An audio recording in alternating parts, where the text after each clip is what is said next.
오늘 이 본문 말씀을 가지고 오늘 네 번째 시간입니다. 성령을 따라 네 번째 시간입니다. 하나님께서 만드신, 하나님께서 세우신, 하나님께서 디자인하신 지상교회 중에 사도행전에 나타나는 이 초대교회는 땅에 세워진 모든 교회들이 본받고 따라가야 할 대표적인 교회라 그렇게 말할 수가 있습니다. 사도행전은 다르게 표현하면 성령행전입니다. 사도행전에 나타난 초대교회의 활동은 곧 성령의 활동이기 때문입니다. 하나님은 성령의 역사로 세워지고 부흥한 이 초대교회를 이 시대 교회들을 향한 비전으로 보여주고 계십니다. 먼저 성령은 교회가 성령 충만한 교회가 되기를 원하십니다. 초대교회는 한마디로 표현하면 성령이 충만한 교회였습니다. 여러분 한번 생각해 보세요. 성령이 충만한 교회, 그저 성령 충만한 교회가 되는 것이 아닙니다. 그냥 사람들이 모이니 자동적으로 성령이 충만해지는 것이 아닙니다. 초대교회가 성령 충만한 교회가 되었던 비결이 뭐냐? 그것은 바로 기도에 있었습니다. 사도행전 1장 말씀에 보면 여자들과 예수의 어머니 마리아와 예수의 아우들과 더불어 무엇을? 마음을 같이하여 그 다음 오로지 무엇에? 기도에 힘쓰더라. 마음을 같이하여 오로지 기도에 힘썼다라고 말씀합니다. 여기 오로지 기도에 힘썼다, 다르게 표현하면 기도에 전념했다, 바로 그 말씀입니다. 부활하신 예수님이 감람산에서 성천하시는 모습을 고린도전서 15장에 보면 500여 형제들이 목격했다라고 말씀하고 있습니다. 예수님은 그들이 보는 가운데 성천하시면서 성령을 기다리며 기도하라 그렇게 말씀하셨습니다. 다시 표현하면 성령을 충만하게 받기 위해서 기도해야 한다 그렇게 말씀하셨죠. 그리고 예수님은 하늘로 승천하셨습니다. 그런데 예수님께서 승천하시는 모습, 그리고 그곳에 모인 자들에게 성령 충만을 위해서는 기도하라는 말씀을 얼마나 많은 사람이 들었느냐? 500여 형제들이 그 예수님의 말씀을 들었다라고 말씀하지요. 그런데 정작 마가 다락방에 모여서 기도한 사람의 수는 얼마였습니까? 120명에 불과했습니다. 500여 형제들이 모여 있는 곳에서 성령을 받기 위하여, 성령 충만을 위하여 모여서 기도하라는 말씀을 주셨지만은 그 말씀을 듣고 마가 다락방에 모였던 사람은 120여 명에 불과했습니다. 그러면 나머지 380여 명은 뭐 하지 않았다는 겁니까? 기도에 동참하지 않았다라는 말입니다.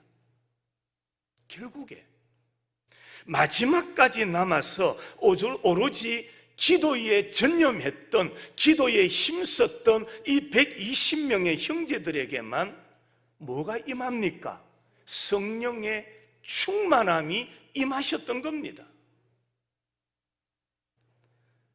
우리가 여기서 명심해야 될 것은 120여 명이 모여서 간절히 기도할 때에 주님의 약속대로 성령 충만을 받았고, 그리고 이 땅의 교회의 부흥의 주체가 되었던 겁니다. 오늘날도 마찬가지입니다. 성도들은 인내하며 모여 기도하는 일에 힘써야 됩니다. 힘쓰지 아니하면 기도하는 일에 동참할 수가 없습니다. 직분을 가졌다고 해서 그 사람이 기도에 참여하느냐? 그렇지 않습니다. 초신자라고 해서 그 사람이 기도에 참여하지 않느냐? 그렇지도 않습니다. 우리는 마음을 모아 힘써서 모이기에 힘쓰는 자가 되어야 합니다. 힘써 모여 기도하고 힘써 모여 하나님 앞에 예배를 드리고 성령께서 감동하셔서 놀라운 은사로 충만케 하시고, 그럴 때 하나님은 큰 역사를 이루어 가신다라는 말씀입니다. 오늘 47절 말씀이지요. 하나님을 찬미하며 또 온 백성에게 칭송을 받으니 주께서 구원받는 사람을 날마다 뭐 하시더라? 더하게 하시니라. 여러분, 초대교회 성도들이 날마다 모여 기도하기에 힘썼다.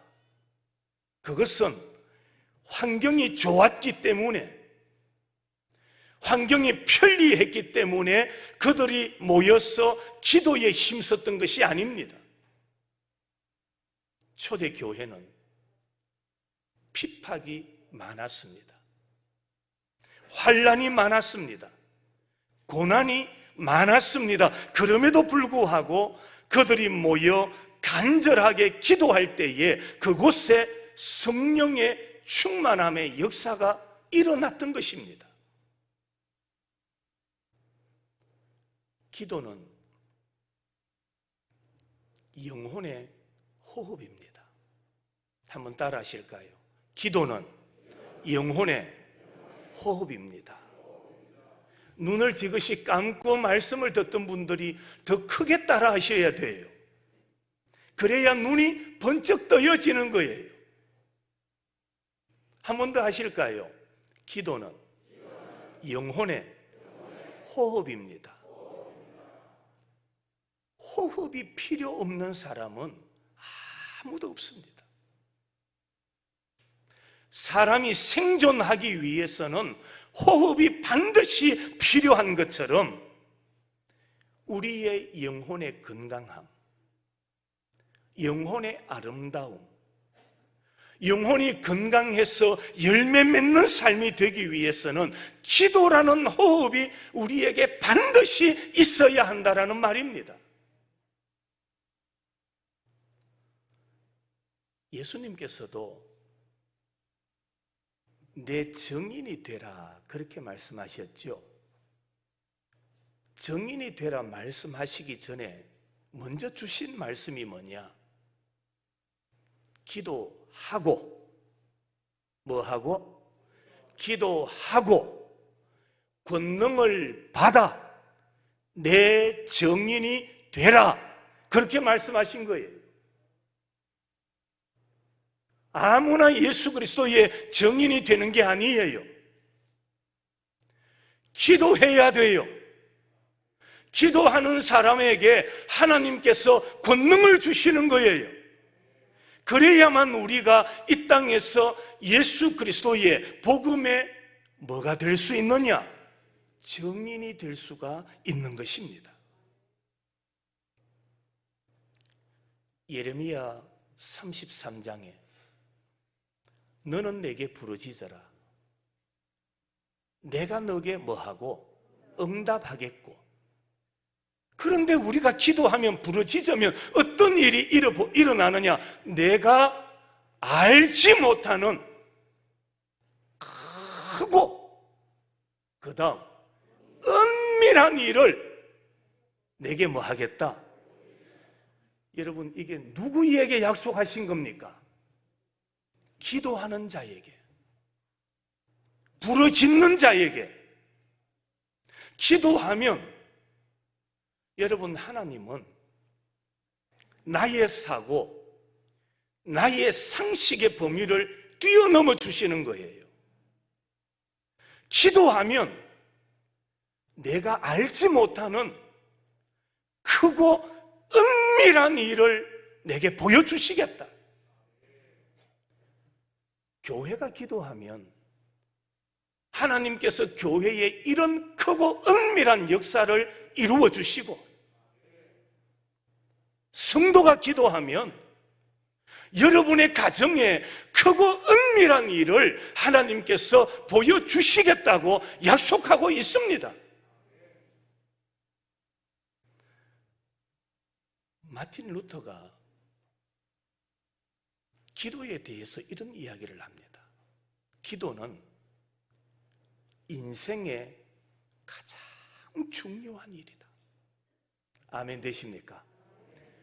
기도는 인생에서 가장 중요한 일이다. 단 하루라도 기도를 소홀히 한다면 우리는 신앙의 열정을 잃어버릴 수밖에 없다. 신앙의 열정을 가지기를 원한다면 우리는 하나님 앞에 기도하는 자가 되어야 한다는 것을 말씀하고 있습니다. 사도 베드로가 감옥에 갇힙니다. 지도자가 감옥에 갇히니 성도들이 모여서 뭐 하느냐? 기도합니다. 지도자가 어려움을 당하니 성도들이 모여 기도하기 시작합니다. 감옥에 있는 베드로는 지쳐서 잠들어 있습니다. 그런데 그때에 성도들은 성전에 모여서 간절히 하나님 앞에 기도합니다. 그때 어떤 일이 벌어집니까? 하나님의 종인 천사가 움직이기 시작합니다. 천사가 잠자고 있는 베드로를 찾아와서 그를 깨웁니다.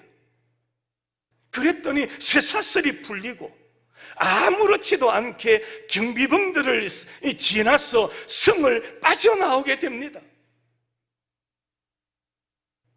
성문을 빠져나올 때도 베드로가 억지로 그 문을 밀고 열고 나온 것이 아닙니다. 그 쇠문이 저절로 열렸다라고 말씀합니다. 언제 이런 역사가 일어났습니까?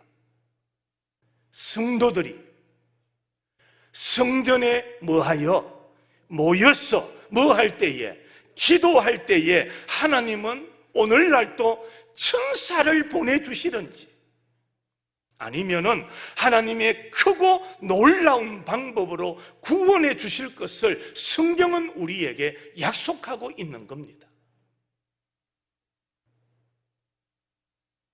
그만큼 기도는 소중합니다.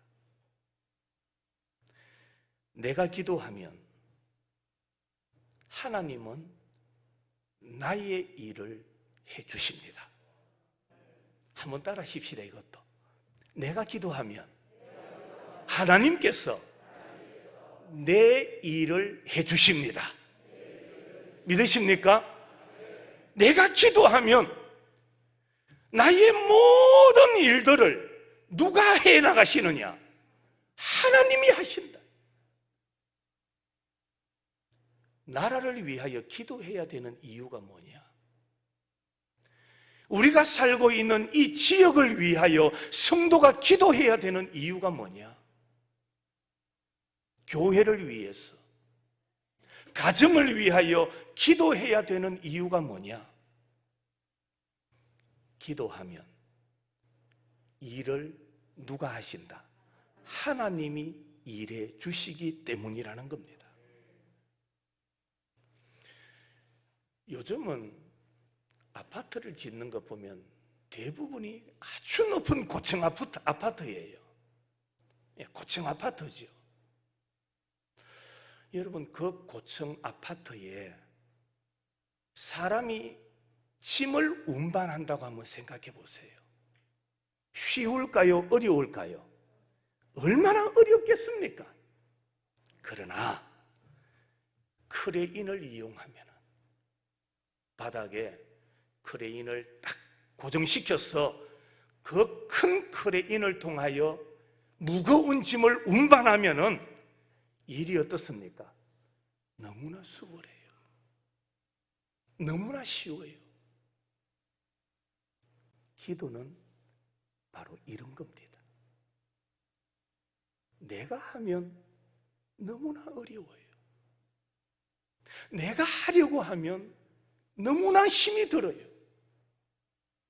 그러나 기도하면 하나님이 일하시니, 하나님이 역사하시니, 기도하면 하나님이 도와주시니 우리는 너무나 수월해지는 겁니다. 기도하는 사람은 어떤 사람일까? 기도하는 사람이 어떤 사람이냐? 제가 문장 하나하나를 여러분에게 읽을 테니까 여러분이 이 문장을 들으시고 아멘으로 여러분의 신앙을 표현하면 좋겠어요. 자, 기도하는 사람은 하나님과 대화하는 사람입니다. 기도하는 사람은 하나님의 사랑을 받은 사람입니다. 안 하는 사람은 왜 아멘 안 하시죠?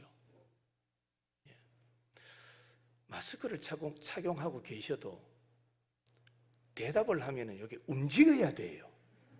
마스크가 조금 움직임이 있어야 되는데 전혀 움직임이 없는 건 아멘을 안 한다는 거예요. 계속합니다. 기도하는 사람은 하나님이 인정하는 사람입니다. 기도하는 사람은 근심이나 걱정을 두려워하지 않습니다. 기도하는 사람은 사람을 결코 두려워하지 않습니다. 기도하는 사람은 하나님을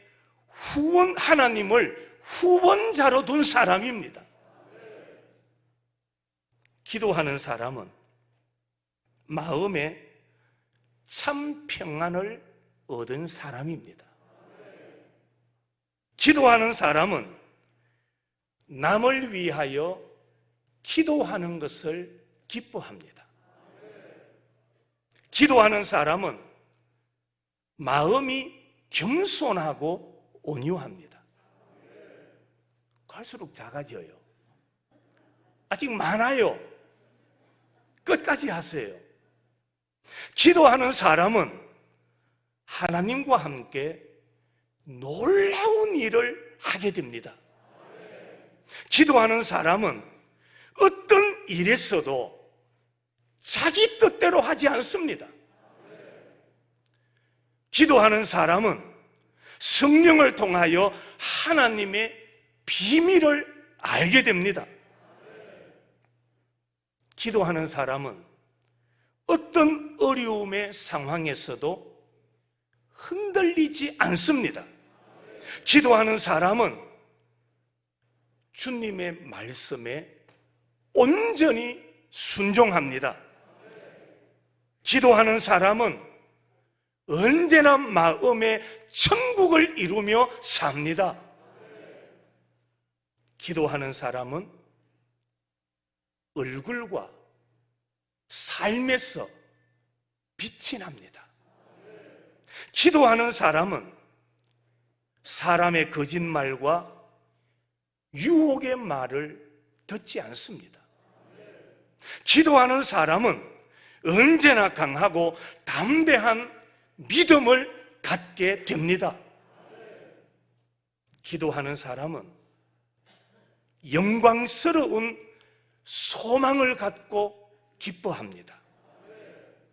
기도하는 사람은 다시 오실 주님을 사모하며 그 주님을 준비하며 살아갑니다. 기도하는 사람은 응답하실 하나님을 신뢰하며 기다립니다. 기도하는 사람은 큰 소리 치지 않습니다. 마지막입니다. 기도하는 사람은 세상 모든 일이 하나님의 손 안에 있다라는 것을 믿으며 조용히 하나님의 때를 기다리는 사람입니다. 성도 여러분, 우리 모두 기도하는 자가 되어 기도자가 되어 성령 충만을 받는 복된 성도들이 되기를 주님의 이름으로 축원합니다. 또한 성령은 사랑으로 섬기는 교회가 되기를 원하십니다. 사도행전 5장에 그들이 날마다 성전에 있든지 집에 있든지 예수는 그리스도라 가르치기와 전도하기를 뭐하지 않았다? 그치지 아니하니라. 오늘 여러분들이 교회에 오시면서 걸어오신 분도 계실 것이고 또 많은 분들이 자동차를 이용해서 교회로 이동하셨을 겁니다. 한번 생각해 보세요. 자동차에 연료가 떨어지면 계기판에 불이 들어옵니다. 그건 뭘 의미하지요? 빨리 어디를 가라? 주유소에 가서 기름을 충전해라. 바로 그 신호입니다. 그런데 시간이 바쁘다는 이유로 주유소에 들리지 않는다면 목적지에 도달하기도 전에 자동차가 뭐 할까요? 멈춰버리게 되는 거예요. 주일은 어떤 날일까요? 주일은 주유소에 들러서 교회라는 주유소에 들러서 영적 연료를 보충하는 날입니다. 주일이 그런 날이에요. 주일은 영적 양식을 보충하는 날입니다. 예배 시간에 선포되는 하나님의 말씀을 잘 듣고 충만한 은혜로 보충해서 하나님 앞에서 충성을 다하여 섬기는 자가 되어야 합니다. 말씀을 받은 사람 그리고 말씀을 받지 못한 사람의 차이가 어디 있는지 아세요? 말씀을 잘 받는 사람과 말씀을 잘 받지 않는 사람의 차이가 뭡니까? 무엇을 통해서 우리가 그것을 알 수 있을까요? 그것은 바로 그 사람의 섬김을 보면 압니다. 말씀을 잘 받은 사람은 겸손하게 섬길 줄을 압니다. 그러나 말씀을 듣는 것 같은데 말씀을 중심에 받지 않는 사람은 뭐가 없습니까? 섬김이 없는 거예요. 우리 모든 성도들 말씀을 잘 잘 받아서, 말씀을 잘 받아서 섬김의 삶을 살아가는 성도들이 되기를 간절히 소망합니다. 사도행전 17장 말씀입니다. 우리 같이 한번 읽을까요? 영상을 보면, 화면을 보면서 시작.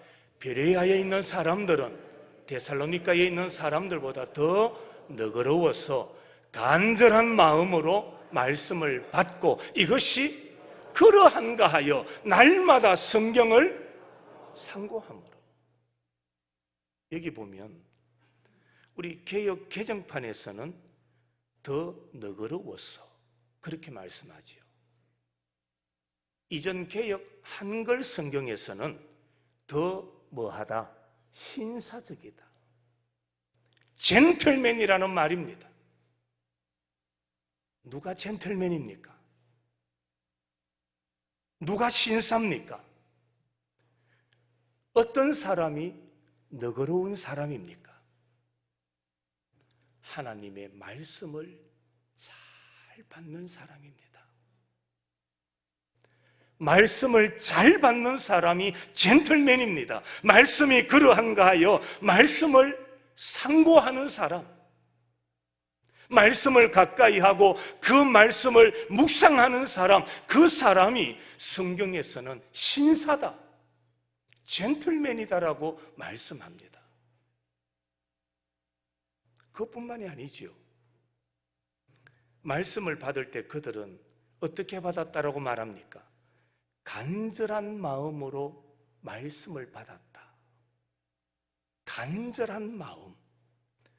이 말의 뜻은 열심히, 자진해서, 준비된, 바로 그런 뜻입니다.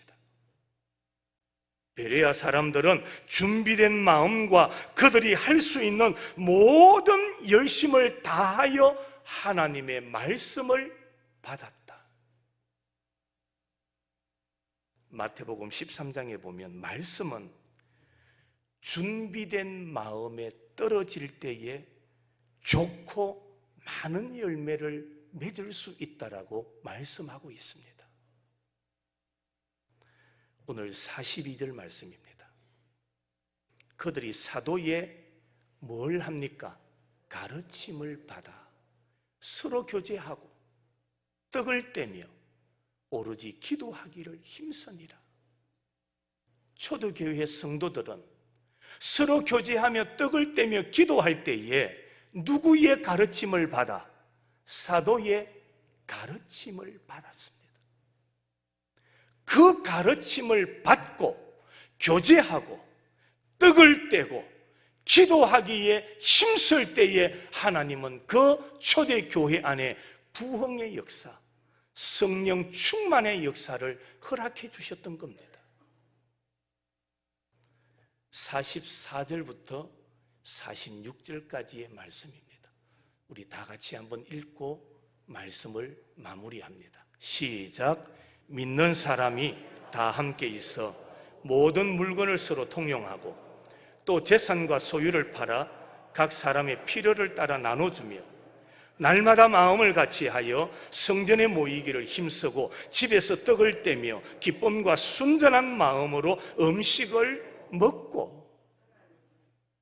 성도 여러분, 우리 모두 성령을 따라 사시기를 바랍니다. 우리가 한번 말씀을 들었다고 해서 우리의 삶이 성령을 따라 살아갈 수 있는 게 아닙니다. 힘써야 됩니다.